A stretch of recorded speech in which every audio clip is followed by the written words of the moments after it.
So we'll take a look at our actual avocado now and notice the variation of greens.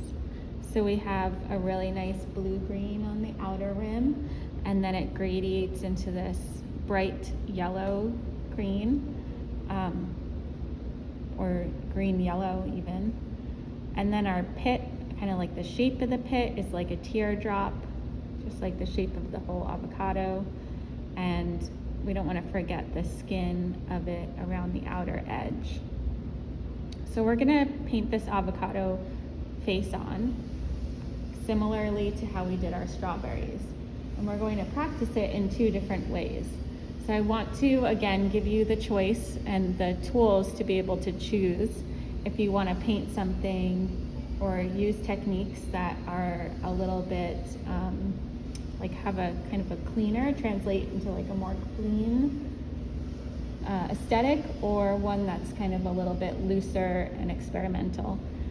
And we're going to do that in two different avocados, but these techniques are interchangeable and you can use them with each other. So you can have like a cleaner kind of painting with, you know, some wild, spontaneous moments to it. So the shape of the avocado. We're going to start this one. Let's start this one mainly with water. So I'm going to create this kind of teardrop shape with water.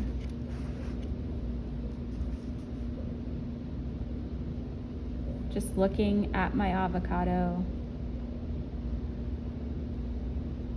kind of wants to roll, so maybe I'll just stick a paintbrush underneath it. There we go. So there's kind of more like meat of the avocado fruit on the top of this teardrop, and then there's the pit. And I'm going to reserve the pit area with the white of the page, so I'm not going to touch it right now. And there's no water on it? There's no water in the center. Okay. That's dry. And there is water all around, but if I see a big puddle, I dry my brush, I come back to that puddle and just lift it up. We don't need it to be like a layer, a pool. You know, it's more like just shimmery.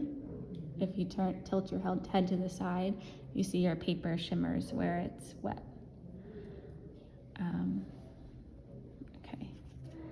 Then I'll start with, probably should have swatched these out first, but a blue-green. So it's kind of light like that, and yeah, has some yellow in it. I think that looks good. I'm going to put that in right on the outer edge of this ring of avocado. And since I don't have so much water, and since I don't even have so much paint, it's not like splashing everywhere around on my page. It's still pretty contained, and that's what we want.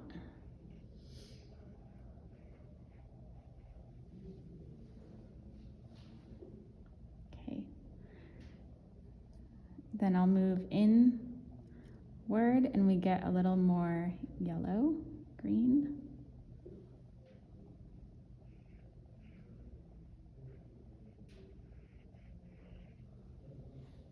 And then even more yellow. So now this is basically just yellow.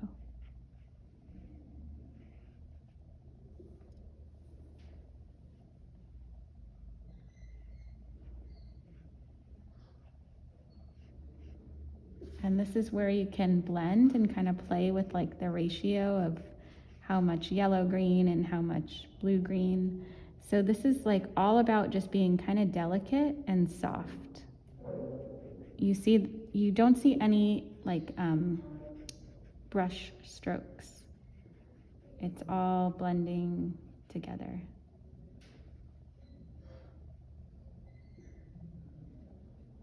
And then the last thing we'll do for the outer part of the ring is put some skin, some of the edge of the skin, which is still kind of green, but it has like a brown chestnutty to it. So I'll go in with a very light line, thin line. I think we worked on this last week, where when I do a thin line, the tip of my top of my paintbrush points up towards the sky, and I press very lightly on my page. And if your hand kind of wiggles and wobbles, that's okay.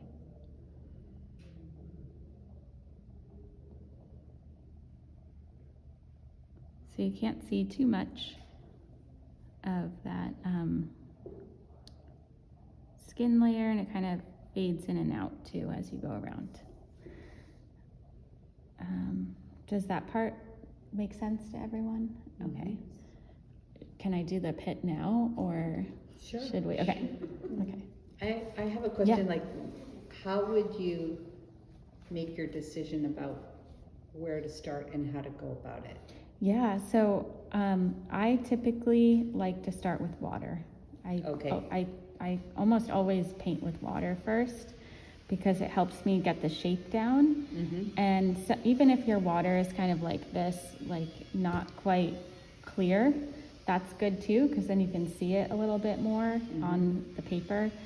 But that's where I like to start. And then also going back to that value study, like starting at that 30%. So I mean, I, for instance, like didn't do the pit first. Right. So I think that's because I know that the pit's going to be darker. Right. And you're typically start light to dark. And I wanted to get the size of the whole thing first. Whereas if I did the pit first, I feel like I could get my proportions wrong, you know, or like have an avocado that's like gigantic without trying to do that. Yeah, it's an issue. So yeah, I think that's why. Now my first layer is pretty dry, and I didn't go all the way in just because I think that I can, give this some time to dry and kind of try and avoid the yellow. But if I go into it now, it's okay. I feel like the shape of my actual pit and the shape of my white space is a little bit different. Like, I think the actual avocado pit has like a wider base. So now I'll go in with this. I'll try and find my brown. So it's kind of, there's a lot of yellow in it.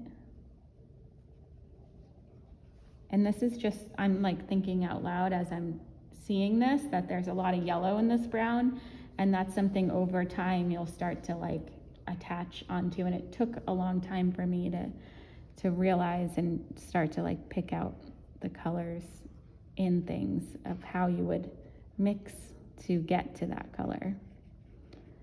So starting with light, starting with water, and I am going a little bit into my yellow there just to correct the shape. And then I can drop in my color.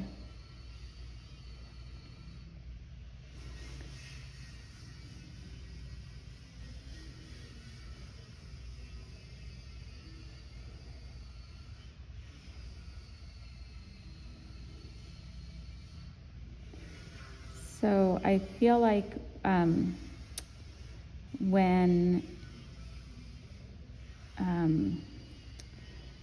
when people start to paint, I feel like they think they need to use just one color for things.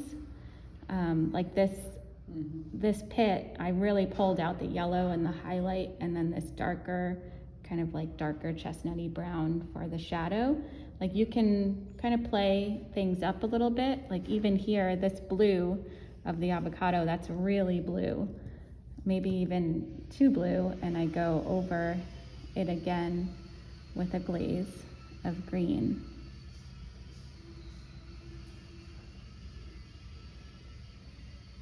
But this first one is going to be like our very delicate, soft version.